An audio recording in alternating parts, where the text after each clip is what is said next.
अगर मैं कहूँ नहीं 20 नहीं, लेट्स से 100, तो इससे आगे वाले कौन से होंगे? 82, सर 21, 21, 23, 23, 29, 21 तो नहीं है, 29, 21 नहीं सर आता। 21 नहीं है, 21 नहीं है, सॉरी 21 नहीं है, वन बाय वन है। 82 को पहले 31। बोलने दो, 30, 82 पहले 30 तक बता देना, फिर आगे 62 की बारी है, उसने हैंड रेज किया हुआ, देन 102, तो एक 10-10 की स्पैन के अंदर हम बता देंगे।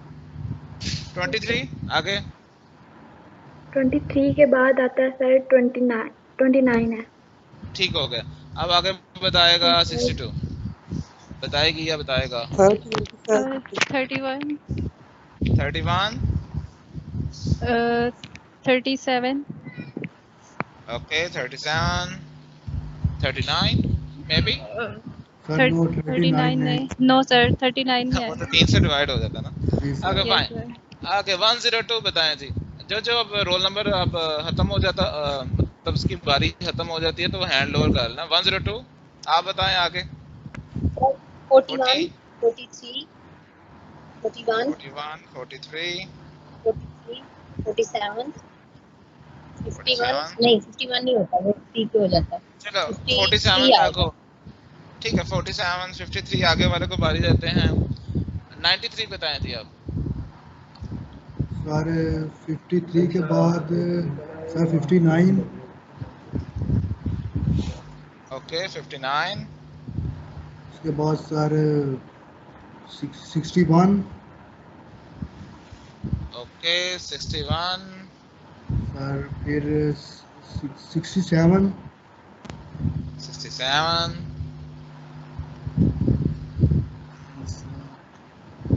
71 उसके बाद 71, 73, 73 भी आता है सर। 73, 79 maybe या maybe not, I don't know। चलो अगले को बारी देते हैं। 86 79 भी आता है आता है, चलो ठीक हो गया। सर। सिया कुछ बताना चाह रहा है 86। और जवानों जो अपनी बारी जिसकी कंप्लीट होती है, जैसे 93 की बारी कंप्लीट हुई है, तो अपना जो हैंड है वो लोअर कर लेना। जिस तरह रेज हैंड करते हैं, सर लोअर हैंड भी हो जाता है उसी बटन को दबाने से। इस तरह 82, 62, 102 आप भी अपने हैंड लोअर कर लें। ओके 86 सर 83 जी जवान। ओके 83, जी सर 85 87 85 कहाँ से आ गया अल्लाह के बंदे? वो तो 5 से डिवाइड हो जाएगा ना। 87, 89 89 आई डोंट नो, मुझे इसके बारे में नहीं पता। चलो 2 दिन रह गए, 100 तक हमने जाना था। व्हाट अबाउट सर 87 सर 89 है, क्योंकि वो 3 पे डिवाइड नहीं होता, बाकी तो किसी पे हो नहीं सकता। 3 भी हो सकता है, लेकिन 3 जो 90 पे जाता है। सर 87 नहीं आएगा सर, वो 3 पे डिवाइड हो जाता है। जी सर 87 नहीं आएगा, 89 ही आएगा। चलो 89 के बाद 90 की रेंज में कौन कौन सा? 90, 97 we have to check. Okay, तो ये एक्सरसाइज का हमें फायदा क्या हुआ? हाँ, मेन चीज ये था, ये नहीं कि प्राइम नंबर आप लोगों को आते हैं कि नहीं। एक चीज जो अब यहाँ से बेसिक समझना, कि जो शुरू के थे 1 से 20 तक, ये हमें जुबानी याद है, चूंकि हम करते रहते हैं, ठीक है। साथ ही एकदम विद इन अ सेकंड आपने जवाब दे दिया। लेकिन जैसे जैसे आगे हम बढ़ते गए, हमने इंटरवल को बढ़ाया, वी आर फेसिंग डिफिकल्टी, हमें टाइम लग रहा है, क्योंकि अब थोड़ा सा जो डिवीजन वाला स्पैन है वो बड़ा हो गया। ऐसे ही है ना। इसी तरह अगर मैं कहूँ 1 से लेकर 1000 तक फाइंड आउट करो, तो बस हो जाएगी। होगी कि नहीं होगी? ये नहीं है कि हमें प्राइम नंबर फाइंड आउट नहीं करना आता, लेकिन it's a tedious work, lengthy work. हाँ, प्राइम नंबर फाइंड आउट करने से मुराद, let's say we have to find prime number KG177। क्या ये प्राइम नंबर है कि नहीं? तो इसको हम कैसे चेक करते हैं? ऐसे ही है ना कि हम चेक करते हैं कि शुरू हो जाओ 2 से डिवाइड होता है कि नहीं, फिर 3 से डिवाइड होता है कि, एंड देन अगर 2 से डिवाइड नहीं हो रहा तो फिर 4 और 6 को चेक करने की जरूरत ही नहीं, इसलिए हम तमाम इवन नंबर्स अपने जो सर्च लिस्ट है उसमें से निकाल देते हैं। तो 3, 5, 7, 9, 11 ये सारे हम चेक करते जाएंगे। कहाँ तक? लास्ट नंबर कौन सा होगा जिधर तक हमने चेक करना है कि ये डिवीजन होता है कि नहीं सही। एंड तक सर ये 3 पर हो जाता है।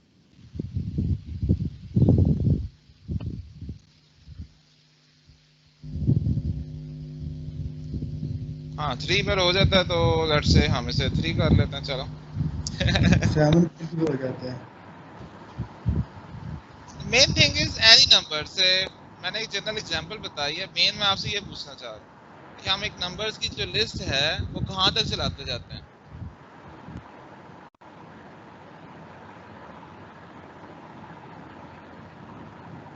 क्या हम 172 तक चेक करेंगे या कोई और सीन होता है? सारे उसके हाफ तक चेक करेंगे। जी, तो हम 173 डिवाइड बाय 2 तो होता है 2 8 10 16 एंड 2 6 12.5, तो हम 87 तक चेक करेंगे। शुरू के नंबर्स के लिए हाफ इजी था ना, 10 तक चेक करना है तो 5 तक हम चेक करेंगे, 20 तक चेक करना है तो हम 10 तक चेक करेंगे। लेकिन जैसे जैसे नंबर बढ़ता गया उसका हाफ भी बढ़ता गया, तो हमारे लिए थोड़ी सी ट्रबल होना शुरू हो गई। बेशक जो जितना मर्जी एक्सपर्ट होगा कि अच्छा एक नंबर 5 से डिवाइड नहीं हो रहा तो वो 15 से भी नहीं होगा, उसके मल्टीपल से भी नहीं होगा, लेकिन still it will take time for him to find prime numbers from 1 to 1000 या 1 to 10,000 and so on। तो मीन हमें कोई एक ऐसी चीज चाहिए, क्या ही आसानी हो कि हम एक बंदे को लगा दें कि भाई दीज आर द रूल्स, तूने इस तरह चेक करना है और शुरू हो जा कि 1000 तक कितने प्राइम नंबर आते हैं। फिर एक दूसरे बंदे को बुलाएं, उसे समझाएं, उसे कहें भाई तू 1000 से 2000 तक फाइंड आउट कर, दिस इज द मेथड। और कैलकुलेटर पकड़ लो और चेक करते जाओ डिवीजन हो रही है कि नहीं। तो ये काम हमारे लिए आसान हो जाएगा ना, कि नहीं? जैसे मैं आप मेरे स्टूडेंट्स हो, मैं कहता हूँ कि हमने प्राइम नंबर, चलो जी आज कोई रिसर्च पेपर बनाते हैं, 1 से लेकर पुरानी सदियों की बात है कि 1 से लेकर 1000 तक प्राइम नंबर फाइंड आउट करना है। तो मैं क्या करूँगा, बेटा तुमने 1 से 100 तक प्राइम नंबर फाइंड आउट करने हैं। किस तरह? इसी मेथड के जरिए कैलकुलेटर पकड़ो और बैठ जाओ। दूसरे को मैं कहूँगा 100 से लेकर 150 तक करने हैं, तुम भी बैठ जाओ कैलकुलेटर पकड़ के। तीसरे बंदे को मैं कहूँगा 150 लेकर 200 तक करो और शुरू हो जाओ। तो क्या होगा कि एक लास्ट मतलब पूरे दिन के बाद हमारे पास 1 से लेकर 1000 तक प्राइम नंबर्स आ ही जाएंगे। इस तरह मैं आगे आप लोगों को डिवाइड करता जाऊँगा। तो this is the best strategy. लेकिन आजकल के दौर में ये भी नहीं चलेगा, क्योंकि जब आपको कहा जाएगा कि 1 लाख से ऊपर हो गए, 1 लाख से लेकर 1,10,000 के दरमियान प्राइम नंबर फाइंड आउट करो, तो वो आप नहीं कर पाओगे। Am I right? लेकिन ये Yes, जो sir. बच्चों वाली स्ट्रेटजी है ये कामयाब रहेगी कि अगर मैं काम को डिवाइड करता जाऊं तो फिर मेरे लिए इजी है बनिस्बत कि मैं खुद अकेला करूं। ऐसे ही है। जी सर। जी सर। लेकिन अगर मैं काम को डिवाइड करने की बजाय यही काम मैं किसी मशीन को दे दूं, कोई ऐसा एक कैलकुलेटर सा हो जाए जिसकी मैं कोडिंग कर दूं कि तुमने जो भी नंबर फाइंड आउट करना है सीरीज में, उसके बाद नंबर्स आते जाएंगे, उसके हाफ तक तुमने एक नेचुरल नंबर की लिस्ट बना लेनी और 1 बाय 1 उसे डिवाइड करके चेक करते जाओ। अगर डिवीजन जो है उसका आंसर 0 आ जाए तो फिर वो प्राइम नंबर नहीं होगा, और अगर सारे डिवाइजर से उसके हाफ तक किसी एक डिवाइजर का भी आंसर डिवाइड करने से 0 नहीं आ रहा रिमाइंडर, तो हम कह देंगे वो प्राइम नंबर है। अब मशीन जो है वो बड़ी जल्दी कंपटीशन करती है बनिस्बत इंसानों के। तो यहाँ पर हमें एक जरूरत पैदा होती है कि कुछ चीजें हैं, बेशक हमें प्राइम नंबर्स निकालना आते हैं, ये नहीं कि हम इसमें कमजोर हैं, लेकिन वो एक रेपिटेटिव प्रोसेस है। तो हमें एक रिपीटिंग प्रोसेसेस के लिए कोई एक मशीन चाहिए जो, चूंकि मशीन जो है इंसानों की निस्बत जल्दी काम कर लेती है। आप उसकी मेमोरी बढ़ा दो, जैसे पहले ज़माने में 32 बिट मेमोरी होती थी, फिर 64 बिट आई या 128 बिट आ गई है एंड सो ऑन। अगर आपने कंप्यूटर्स देखें तो ज़्यादातर वो 64 बिट प्रोसेसर होंगे, पहले 32 बिट प्रोसेसर होते थे। तो डबल एक किस्म का वो प्रोसेसर की स्पेस हो गई है, तो आपके काम भी जल्दी जल्दी करेंगे। ठीक है, तो इस चीज के लिए कि मशीन को समझाने के लिए कि आपने प्राइम नंबर चेक करने, हमें मशीन की लैंग्वेज सीखना जरूरी है। मशीन तो 10 को समझती है ना, ऑन ऑफ को समझती है। तो जब ऑन ऑफ को समझना है तो इंसानों को पहले समझना चाहिए कि वो मशीन किस तरह अंडरस्टैंडिंग करती है। अगर हमने मशीन की लैंग्वेज सीख ली तो हमें मशीन को समझाना आसान हो जाएगा और उसके बाद हम अपना काम इजीली करा सकते हैं, जो सा मर्जी। ऐसे काम जिसमें रिपीटिंग प्रोसेसिंग हो रही हो या बहुत लेंथी कैलकुलेशन हो, जैसे मैं आपको कहूँगा जी 1 से लेकर 1000 तक जितने भी नंबर्स हैं उनको आपस में मल्टीप्लाई करते जाओ, यानी कि 1 को 2 से मल्टीप्लाई किया, 2 को 3 से, 3 से 4 से, या इन अदर वर्ड्स 100 का फैक्टोरियल फाइंड आउट करो। तो कैलकुलेटर से तो हम निकाल सकते हैं, लेकिन कैलकुलेटर की तो एक खास लिमिट है। आप उसके अंदर 1 लाख का फैक्टोरियल नहीं निकाल सकते, आपकी स्क्रीन पे पूरा ही नहीं आएगा। ठीक है, तो उस चीज के लिए क्या चाहिए, हमें बिगर मशीन्स चाहिए। तो ये वाली चीजें हमें बहुत फायदा देती हैं, क्योंकि आजकल जितनी भी चीजें हैं, जितना भी मैथमेटिक्स है आपकी, वो एनालिटिकल मेथड्स की बजाय न्यूमेरिकल मेथड्स में चलेगी। आपने न्यूमेरिकल एनालिसिस नाम तो सुना होगा ना, ये आपके 7th सेमेस्टर वाले बच्चे, 7th सेमेस्टर के बच्चे पढ़ते हैं। तो ये क्या है, ये बाकायदा पूरी एक फील्ड है जिसके अंदर हम मैथ के जितने भी एनालिटिकल मेथड्स हैं उसको हम रिपीटेड प्रोसेसेस में चेंज कर लेते हैं। यानी कि स्टेप बाय स्टेप 2-3 इक्वेशंस को बार बार रिपीट करते जाओ कंप्यूटर के अंदर, तो हमें आंसर दे देते हैं।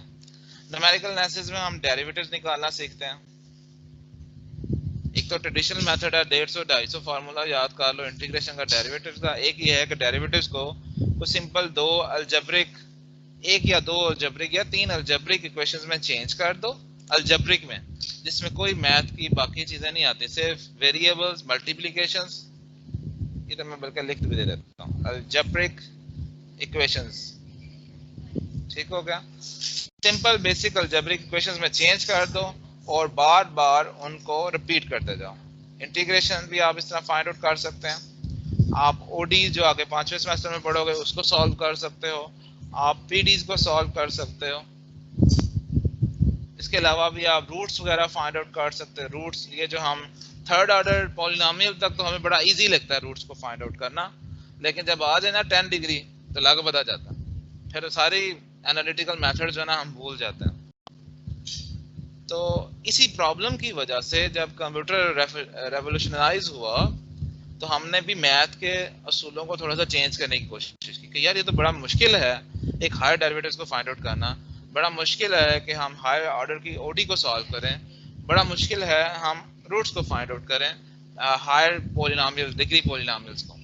तो एक ऐसा मेथड डिवाइस करना चाहिए जो कि इन तमाम मेथड्स को अलजेब्रिक इक्वेशंस में चेंज करे, क्योंकि मैथ जो कंप्यूटर है वो अलजेब्रिक इक्वेशंस को बड़ा इस तरह with in a quick seconds solve कर देता है।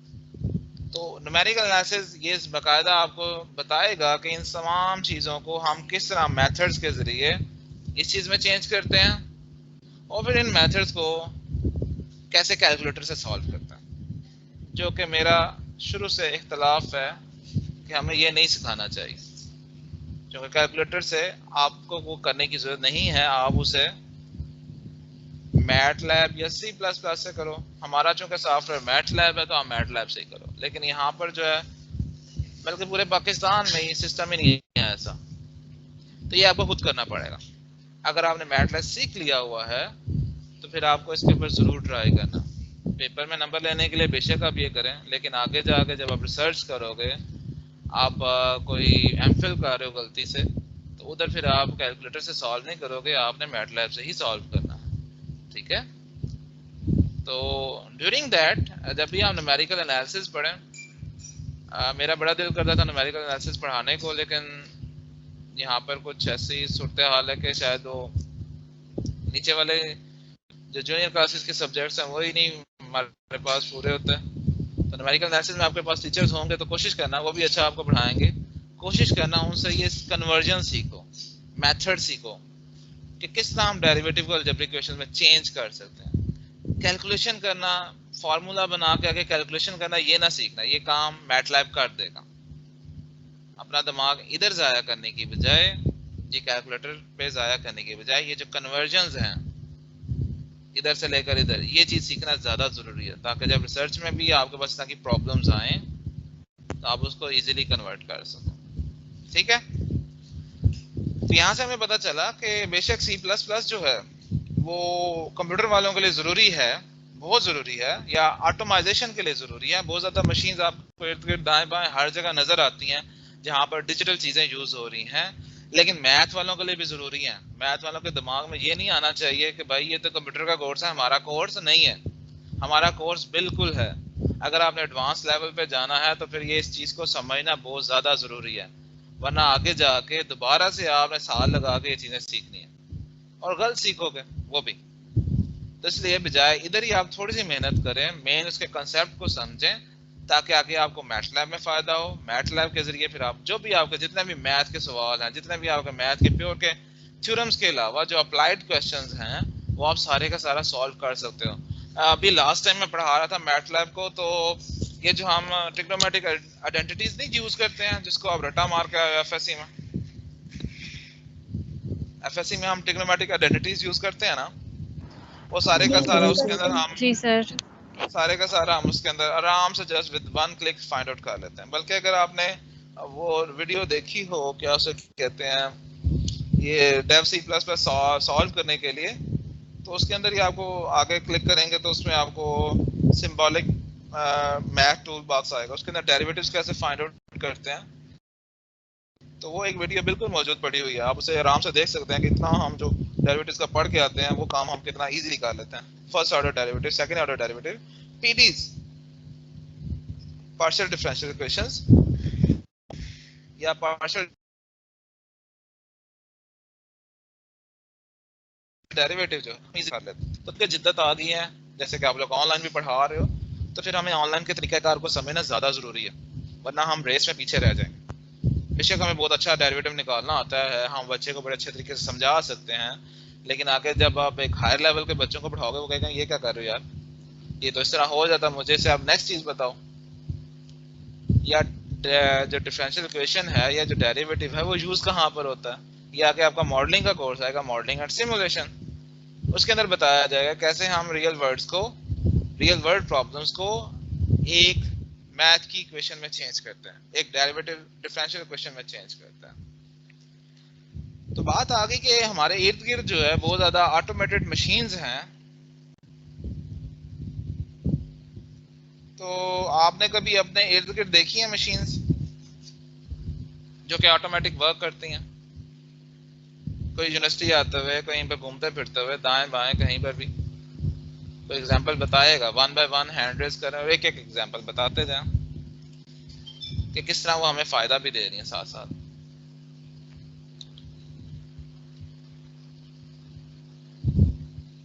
हाँ जी,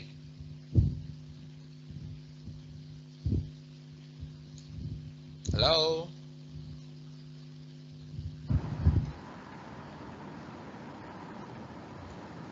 सर ऑटो मशीन में सर सब कुछ बहुत ज़्यादा मशीन्स आ रही हैं हमारे पास, वॉशिंग मशीन है, ड्राई मशीन है, फैन है, सब कुछ।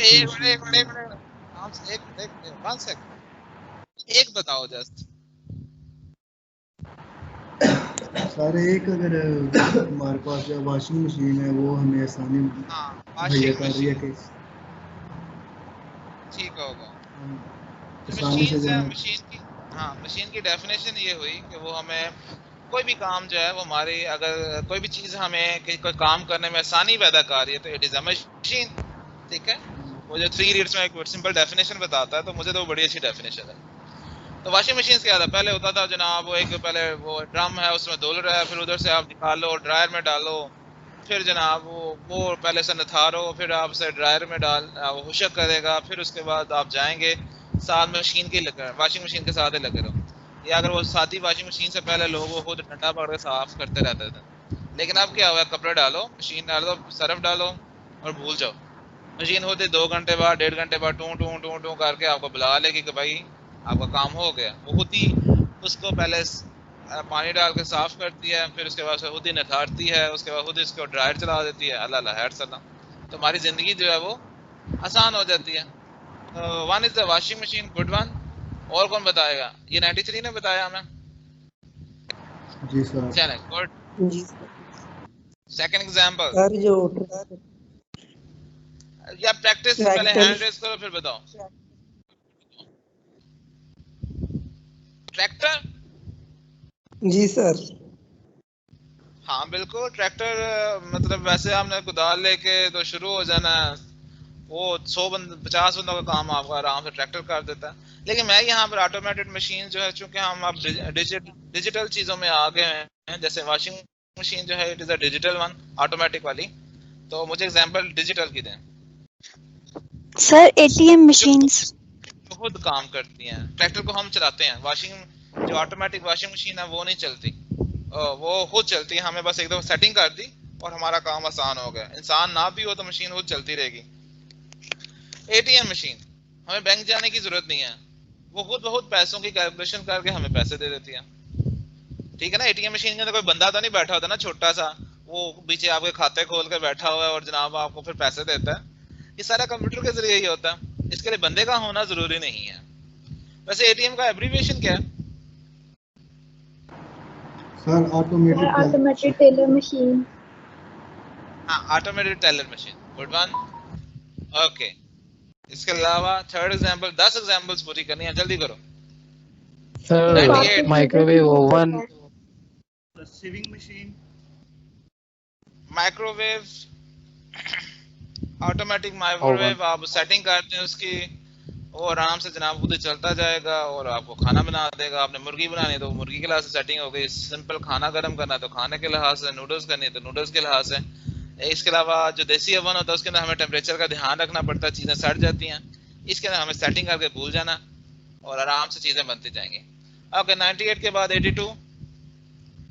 सर बारकोड रीडर भी यूज होता है मॉल्स वगैरह में। बिल्कुल, बार कोड, ये अक्सर आप मार्ट्स वगैरह पे शॉपिंग करते हैं तो बड़े बड़े प्लाजा में या बड़े बड़े मार्ट्स में जाएं तो क्या होता है, बजाय मैनुअल बिल बनाने के आधा घंटा आपका बिल बनाते रहे हम, वो क्या करते हैं चीजों का बारकोड लगा देते टी टी टी टी और ऑटोमेटिक साथ 2 मिनट के अंदर आपका बिल आ जाता। तो चीजें आसान होगी ना, कि जो कैलकुलेशंस हैं, जो डिस्काउंट्स हैं, वो करेगा क्या नाम है कंप्यूटर, उनका काम क्या जस्ट जल्दी से बंदों को गुजार देना। That's a very good thing. ये तो बड़ा अच्छा लगता है, वरना तो बंदा खड़ा रहे दुकान पे आधा घंटा कैश करवाने के लिए, पैसे देने के लिए। तो नेक्स्ट इज 82 के बाद 104।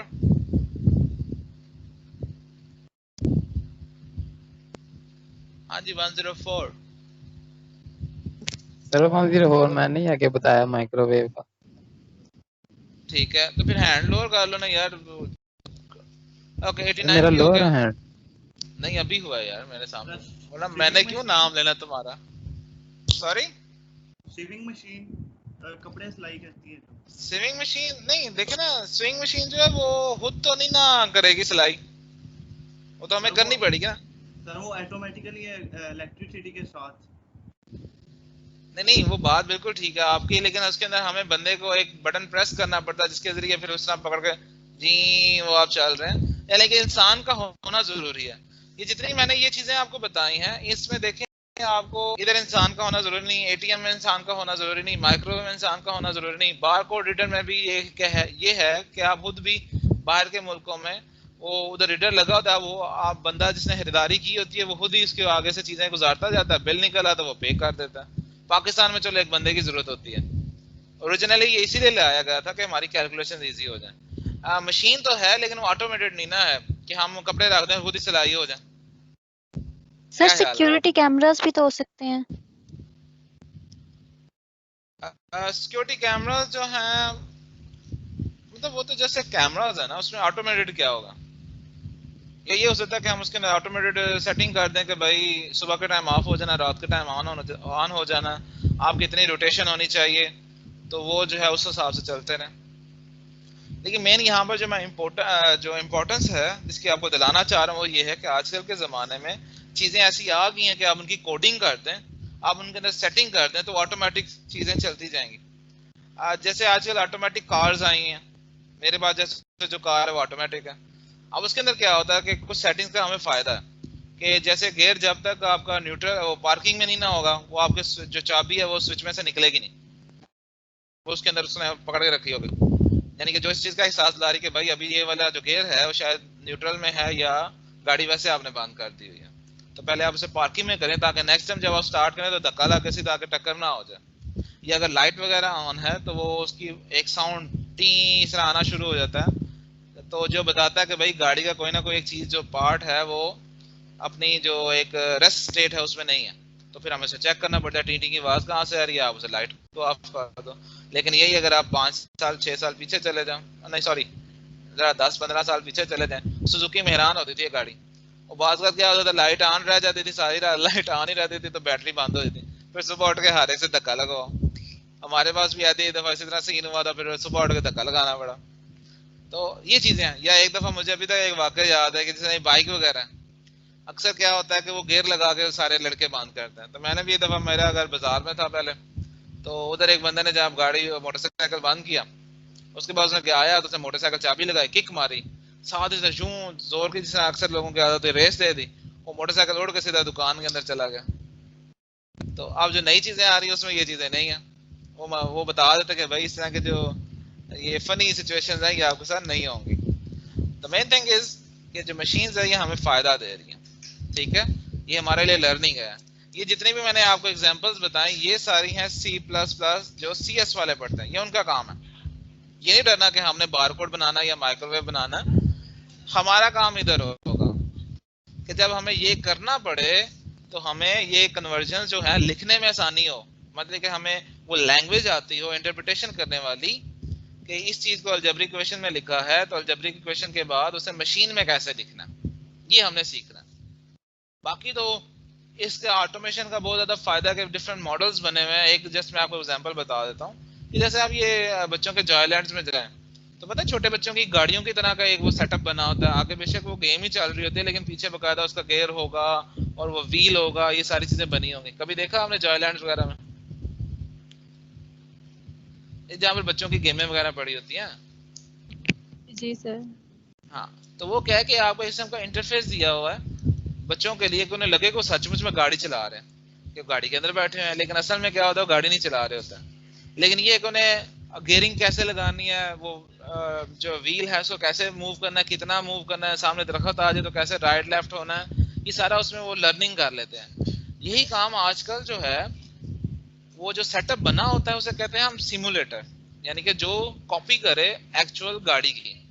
तो आजकल जो कराची वगैरह ये बाहर के मुल्कों में जो है, अगर आपने वो टेस्ट वगैरह लेने हैं ना उसके ये जो ड्राइविंग लाइसेंस है, तो आपको इसी तरह एक सिमुलेटर में बिठा दें, यानी कि गाड़ी नुमा चीज में बिल्कुल ओरिजिनल गाड़ी, उसके अंदर सारे उसके पार्ट्स वैसे ही होंगे, लेकिन क्या है जो सामने स्क्रीन होगी उसके अंदर वो कंप्यूटर के जरिए आपको आंसर मिलेगा। जैसे गेम में आप राइड करते हो तो गाड़ी राइट मूव होते हुए नजर आती है, इस तरह वो जो आपको सामने का इंटरफेस होगा सारे का सारा, वो आप रोड पे राइट तरफ मूव करोगे।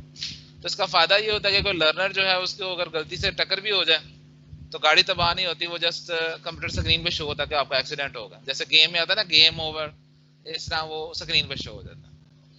तो अब इससे हमें बहुत ज्यादा फायदा हो रहा है, गाड़ियों का नुकसान नहीं हो रहा। आप उसके अंदर डिफरेंट सिमुलेशन डाल सकते हैं, डिफरेंट उसके मूवीज डाल सकते हैं कि भाई इसने सहरा में गाड़ी चलानी, तो सहरा वाला सारा सिचुएशन आ जाएगी, फिर गाड़ी को झटके भी इसी तरह लगेंगे, वो मिट्टी भी उड़ के हवा का भी उस तरह वही सीन होगा।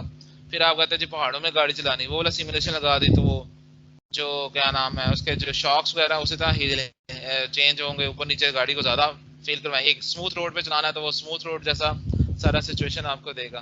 तो ये ऑटोमाइजेशन का हमें फायदा है। तो नेक्स्ट इंशाल्लाह हम थोड़ी बहुत इंपॉर्टेंस देख ली, मैथ के लिहाज से भी बाकी दुनिया के लिहाज से भी, होप सो आपको क्लियर होगी। और नेक्स्ट लेक्चर में फिर हम इंशाल्लाह देखेंगे कि कंप्यूटर है क्या चीज़, ये चीज़ें आपस में कैसे सारी कनेक्ट होती हैं, और बेसिक जो इंट्रोडक्शन टू कंप्यूटर्स का है वही थोड़ा बहुत देखेंगे, और देन फिर उसके बाद C++ स्टार्ट करते हैं। आज के लेक्चर में अगर कुछ नहीं समझ आई तो मुझे बता दें, या कोई बहुत हाई फाई हो गया तो वो भी बता दें। जो आपके जहन में जो भी क्वेश्चन है किसी चीज़ से भी रिलेटेड वो आप मुझसे पूछ सकते हैं, मेरे पास अभी टाइम है। आपकी नेक्स्ट क्लास तो नहीं ना है अभी?